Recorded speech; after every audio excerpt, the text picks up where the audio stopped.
In April 2021, Xiaomi unveiled its redesigned logo. According to the presentation, the whole process took 3 years and it cost somewhere around $300,000. Looking at the old and new logos side by side, it's easy to see why Xiaomi became the butt of the joke. The only visual difference between the two are the rounded rectangle edges. There were other things that came with the redesign, like the new logo type, which I actually like, but Xiaomi and the famous designer responsible for the new logo, Kenya Hara, focused almost exclusively on the thinking process behind the redesigned rounded rectangle. そうしているうちに私たちは一つの数式に出会いました。この数式は N の変数 N にさまざまな数字を代入することによって非常にきれいな正円から正方形の間のさまざまな美しい形を表現する、そんな数式なんですね。数式っていうと数学っていうのはとても美しいものだというふうに思いました。印刷物やオンスクリーンに展開していく上でいろいろ考えた結果 N が3である時の形。Could this redesign be done in less time? Of course, the rounding of the rectangle is literally a 3-second job. Actually, the whole Xiaomi logo can be created in less than a minute. But here's a couple of things we can learn from all this.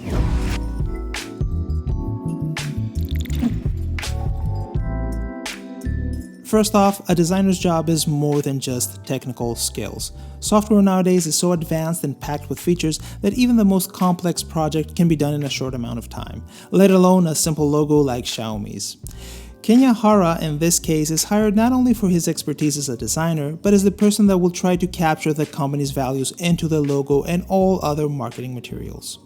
To an extent, he is the person that will recalibrate the values of the company. Listen to how Kenya Hara describes the redesigned logo. He's not just talking about the logo in design terms, but he's using a much broader language. この3つの世界像が融合しながらバランスを取っていくという、そういう姿はアライブ、生きているという、今回のデザインコンセプトを表現するものになっています。Do I seal that when I look at Xiaomi's logo or Xiaomi's promotional materials? Not necessarily, but that doesn't matter so much. This definition of values is not only important for the consumer, but also the company itself, which is incredibly important, especially when we're talking about huge conglomerates. Do I like Xiaomi's logo? Not really. I wasn't a fan of the old one and I'm not a fan of the new one as well. But it's not because it's simple or because it can be drawn really easily. I just think it looks bland and generic. So in that sense, Xiaomi's logo is not the best representation of minimalism in a logo. When done right, simplistic logos can be extremely impactful. I don't need to give you any more information for you to know the brand behind this logo. This simple shape is all you need. Nike's logo is minimalism at its best. There's nothing extra or unnecessary there. It's just a simple, dynamic shape, perfectly capturing motion. Here's another favorite of mine. This is a US-centric brand, so it's not as well known to people outside North America, but if you are an American, these two circular shapes are all you need. According to a study, more than 96% of American shoppers can identify that this is the logo for Target, one of the biggest department store chains in the United States. It's a brilliant logo. It immediately conveys the name of the brand without much hassle. We cannot get any simpler than that. Target's logo can also be designed in less than a minute, but it still doesn't take away from the effectiveness of it. The next logo is another favorite of mine, and it's known to an even smaller audience than Target's. It's a Greek brand and it's built with the same principles in mind as the other two. It's just a circle and a rectangle with a line cutting the two. Everything here has a purpose. There's no waste. The logo is for the National Theatre of Greece and it's the initials of the Greek words Ethniko Theatro. The first shape is the letter epsilon and the second shape is the letter theta. Simple, plain, and memorable. I don't think there's anyone in Greece that doesn't know what this logo represents. Minimalistic logos can be extremely deceiving. They might be simple to produce, but they're also incredibly easy to mess up. Let's take as an example Shell's logo. It's a really well-designed logo and it might not be immediately obvious, but the designer working on it made some important decisions. Let's have a closer look. The logo is made out of simple forms, mostly circular and rectangular. A designer without much experience might want to keep things as simple as possible, but this will lead to an inferior result. For example, the outer edges of the shell are not following the circle exactly. Each end has its own distinct shape. These small adjustments bring some necessary variance to the overall shape, making it look more like a shell. And the same applies to the bottom area. Not all edges terminate on the same horizontal line. Some terminate earlier and others later. So if we now look at the logo without all these lines, it's obvious how important these decisions were. The shape feels more organic and it actually resembles a shell. If we took out all these adjustments, this shape looks weird. It's especially noticeable once we zoom out a little bit more. The shell feels more like what a machine would have produced. It looks sterile and just plain wrong. The same applies to Apple's logo. If we don't pay too much attention, it looks like a symmetrical shape using the same circular forms over and over again. But if we analyze it a little bit more closely, there are several different circular forms used. Some are smaller, some are bigger, some are not even circles to begin with. This lets the shape look more like an organic form. I'm sure there were dozens and dozens of iterations of the logo before they ended up on this final shape. What we've seen the past few years though is an over-reliance on flat design. Companies simplifying their identity not because there's a need for it, but in an effort to follow a trend. As a result, some of these redesigns feel generic and without any real identity. BMW's logo is one of the first that comes to mind. The logo was already quite simple, so in my opinion the redesign wasn't really needed. I get the sense that they wanted to follow the flat design trend and went completely nuclear on any shading in the logo. They even took out the black form behind the BMW letters, making the logo look a lot weaker. I feel the new logo has no weight and is just a bad knockoff of the original.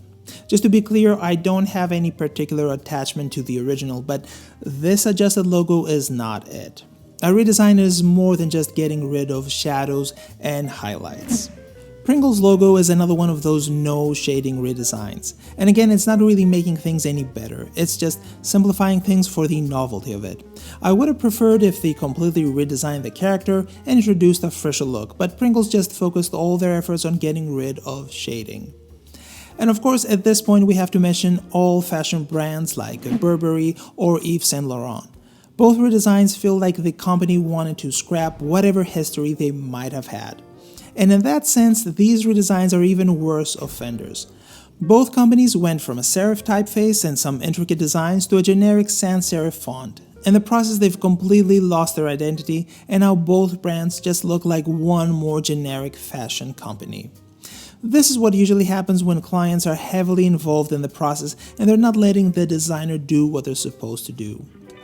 Paul Rand, the designer behind some of the most famous logos like IBM, UPS, ABC, Next, was very well aware of that and had a completely different approach. For example, when designing the logo for Next, Rand clearly communicated to Jobs that he would only provide him with one logo, and then he could decide whether he wanted to use it or not. And just as a side note, the logo's cost was $100,000. There were no multiple logos to pick from or any client involvement in the design process. The logo came with a 100-page document that explained the thinking behind the logo and why it's the right choice. But that was it. The division of duties between client and designer was clear from the get-go. He is one of the most professional people I've ever worked with, in the sense that he'd thought through all of the formal relationship between a client and a professional such as himself. Obviously very deep thoughts about this, and therefore he had very clear conclusions about what the relationship meant to both parties and how it should be conducted. For example, I asked him if he would come up with a few options, and he said, "No, I will solve your problem for you, and you will pay me. And you don't have to use the solution. If you want options, go talk to other people. But I'll solve your problem for you the best way I know how, and you use it or not, that's up to you. You're the client, but you pay me." And there was a clarity about the relationship that was refreshing. Minimalistic logos can be really beautiful and impactful when designed with purpose. But nowadays the term is a little bit abused, and in most cases it's code for sans serif typefaces and flat shading. Like with many things in design and fashion, it's a phase that will soon pass, but until then we'll have to endure a lot of faceless and generic logo designs.